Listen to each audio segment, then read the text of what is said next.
好耐冇 picnic 過啦，所以依家係好開心。雖然今日天氣唔係話超好，但係都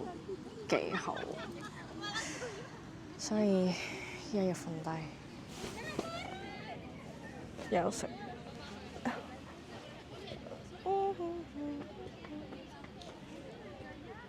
超舒服啊！草地真係〜唔知大家有冇聽過咧？話如果你唔開心或者你覺得有啲咩煩惱啊嗰啲咧，啲人係話第一咧吸收維他命 D， 即係太陽係好好啦。跟住又即係外國啲細路咪好中意赤腳行路嘅，即係好中意赤腳踩地下、踩草地、踩周圍踩咁樣啦。跟住呢啲係對佢嘅腳，除咗對即係 physically 對佢嘅腳板好之外，係都對個人健康好好咯，所以可能佢哋都係好開心嘅小朋友。所以如果即係可能 picnic 都係其中一個幾好嘅方法咯，因為你又可以曬太陽啦，即係你暴曬唔係，即係你暴露喺一個戶外環境之中，跟住你個身啦同埋隻腳啊等等，又好似掂住咗個草地，即係掂咗個地下咁，好似好〜成件事好似好健康咁樣咯，所以我會可能之後都會自己一個嚟 picnic 咯。即係雖然我今日係有 friend，但係佢嚟緊，所以我話即係我係想嚟先，因為我想感受自己一個究竟係點樣，跟住係超舒服咯。所以我覺得啲星期日如果啲姐姐可以咁舒服咁喺一個草地上面 picnic。一個禮拜一次，其實都幾開心咯。跟住同埋佢自己啲 friend，我都想做姐姐啦，搞到想做姐姐嘅 lifestyle。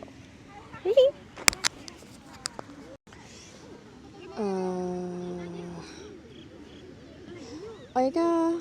自從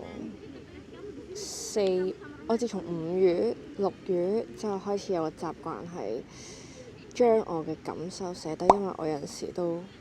唔知道自己嘅感受想點樣啦，咁所以即係我覺得呢個方法係好好嘅，因為原來佢係可以幫你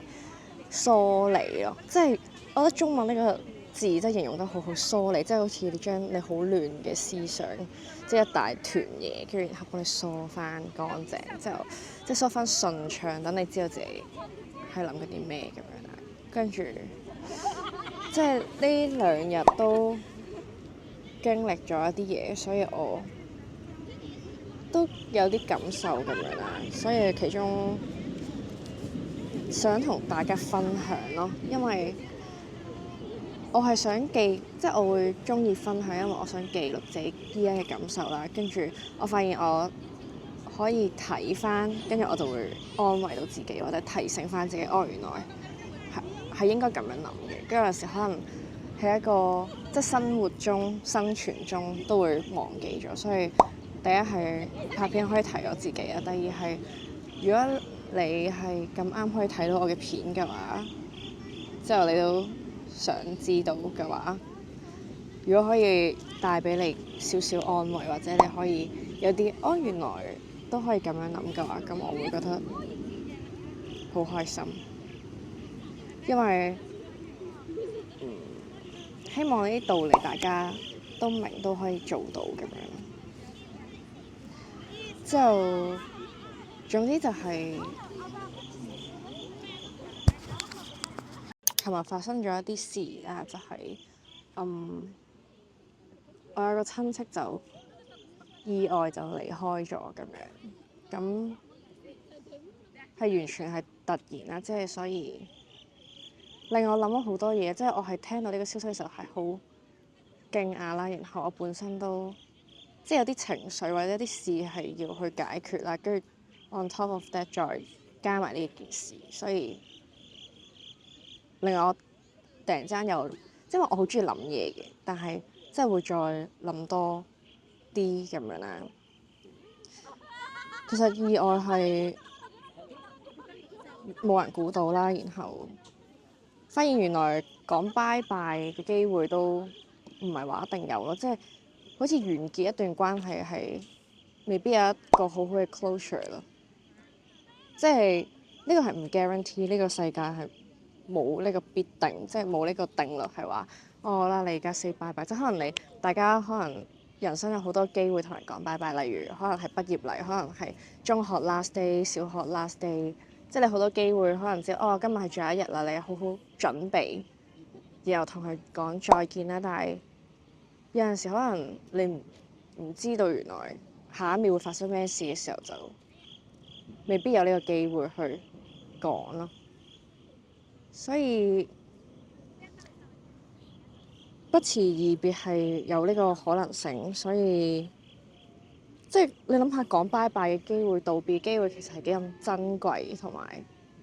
幾咁感恩係有呢一件事咯。即係可能如果你生離死別，如果你屋企人離開你，起碼你有一個你知道係一個 limit 嘅時間，然後你會去好珍惜去捉住呢啲所有時間，即係你因為你係有意識去做呢件事咯。但係如果可能你平日日常你普通正常過生活，你唔會有呢一個意識去，我要捉緊呢啲 moments 咁樣，所以係我覺得嘅事。同時都令我覺得，即係我不嬲都覺得表達愛意 express love 係一個好需要嘅嘢啦。我都會即係我都知道同埋我都學緊啦，但係發現呢個原來係比想像中更加重要同珍貴咯，即係Asian 嘅世界就係唔習慣去做呢件事，即係可能好尷尬咯，即係可能因為呢件唔係一個好日常、唔係好正常嘅事，即係你唔會當呢件係一個好普通，即係因為你覺得呢件事難係因為呢件事唔係日常咯，唔係 normal 啦，所以你覺得有啲困難。但係我覺得呢啲嘢可以練習咯，即係你話我個人係咁樣㗎啦，但係你係可以 design 出你嘅人生咯，你可以 create 一個新 version of 你自己，所以其實你任何每一秒都可以改變任何嘢咯。即係你可能話我係一個好懶嘅人，我好懶，有咩都唔做咁樣，即係其實你可以改變咯，因為係你話事㗎嘛，即係你可以做到決定，你可以 design， 即係我覺得有一個好靚嘅字就係你可以 design 出 new version of yourself， 所以即係你可以隨便改變，你可以隨便 create， 你可以呢個世界上有咁多嘅可能性，你可以隨時去改變，可以隨時去 design， 可以你中意，可以成為你真正想要嘅模樣咯，可以活出你真正想要嘅模樣。